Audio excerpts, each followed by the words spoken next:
तमालपत्र, दगडी फूल, जिरे, मिरे, दालचिनी, बाई बाई काळा मसाला म्हणलं की हे सगळं घेऊन दिवस घालायचा.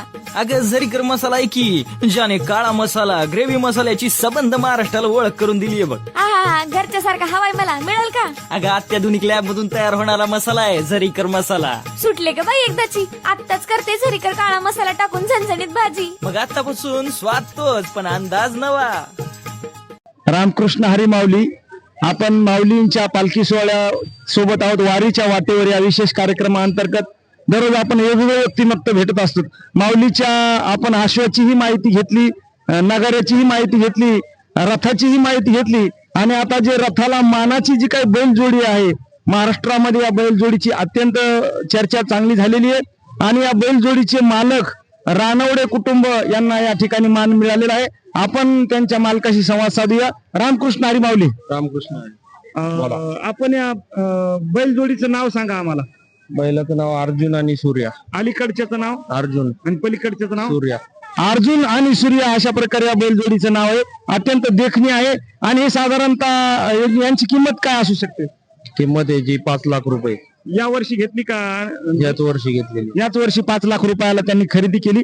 आणि आता माऊलीच्या पालखी सोहळ्यासोबत आपण पाहतो की दररोज अत्यंत व्यस्त अशा प्रकारे दिवस असतो.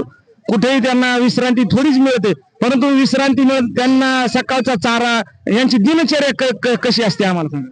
काय सकाळी उठल्यावरती बैल धुवायची, त्याच्यानंतर चारा वगैरे चारायचा, पीठ वगैरे त्याला खाद्य सगळं चारायचं.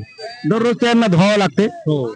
आता आपण पाहिलं की सासवडच्या घाटामध्ये आपल्याला रात्री 12 वाजले, तर मग 12 वाजल्याच्या नंतर बैलांचा नंतर रात्री काय आहार दिला होता आपण रात्री? काय कडबा वगैरे हेच असतो. बरं. त्यांना काही थकवा जाणवला का? थकवा जाणवला तरी आपण त्यांची मालिश वगैरे करतो, सगळं गरम पाण्याने त्यांना धुतो. बरं. हा. त्यांचे स्नायू मजबूत हो हो. गरम पाण्याने शेकतो आपण, त्याच्यात पाण्यात मीठ वगैरे टाकून. आता चालत असताना यांचा वेग अत्यंत वेगवान आहे आणि एवढा जे वजन आहे ते सहज वाढतात. त्याच्या पाठीमाग काय ती माऊलींचीच कृपा.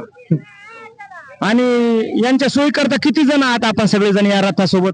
आम्ही 25-30 पोरं आहे. बर. हो. आपण राहायला कुठं आहात? राहायला आपल्या तळावरतीच राहतो.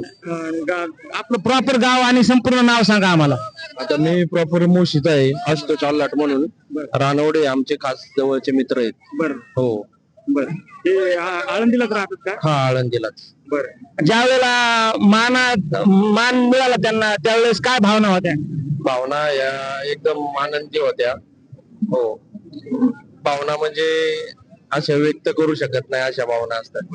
म्हणजे जे दरवर्षी दर 5 वर्षांनी मान येतो प्रत्येकाला.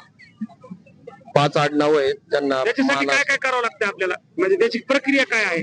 प्रक्रिया काय नाही, प्रत्येक 5 आडनाव आहे आळंदीचे, त्यांना मान असतो. दर 5 वर्षांनी मान येतोच. हो. आता मध्यंतरी कोणीतरी उपोषण नाही केलं होतं, ते कशामुळे होतं? ते आता कसे रानवड्यांची गरज जास्त झाली, मग प्रत्येकाला वाटतं की आपल्याला मान पाहिजे ना, आपल्याला मान पाहिजे, त्याच्यामुळं माऊलींनी ही सेवा यांच्या माध्यमातून. हो. खऱ्या अर्थानं खूप मोठं सामर्थ्य आहे या बैलजोडीचं. आणि बैलजोडी सांभाळण्याकरता किती कष्ट होते फक्त शेतकऱ्यांनाच माहिती असू शकते. म्हणून रानोडे कुटुंबाची जी काही सेवा आहे ही आणि या बैलजोडीची पूर्वजन्मीचं पुण्य आहे. प्राणी असून सुद्धा आज त्यांना संतोष प्राप्त झालं. प्रत्येक जण या बैलजोडीचं दर्शन घेतो. अशीच या रानोडे कुटुंबाकडून या माऊलींची सेवा घडत राहावी हीच माऊलींच्या चरणी प्रार्थना. रामकृष्ण हरी. माऊली हरी. रामकृष्ण. आम्हाला विस्तृत माहिती दिली त्याबद्दल धन्यवाद. धन्यवाद. भेटूत आपण. हो. तमालपत्र, दगडी फूल, जिरे, मिरे, दालचिनी, बाई बाई काळा मसाला म्हणलं की हे सगळं घेऊन दिवस घालायचा. अगं झरीकर मसाला आहे की ज्याने काळा मसाला ग्रेव्ही मसाल्याची सबंध महाराष्ट्राला ओळख करून दिलीये बघ. आहा, घरच्या सारखा हवाय मला मिळेल का? अगं अत्याधुनिक लॅब मधून तयार होणारा मसाला आहे झरीकर मसाला. सुटले का बाई एकदाची? आत्ताच करते झरीकर काळा मसाला टाकून झणझणीत भाजी. मग आतापासून स्वाद तोच पण अंदाज नवा.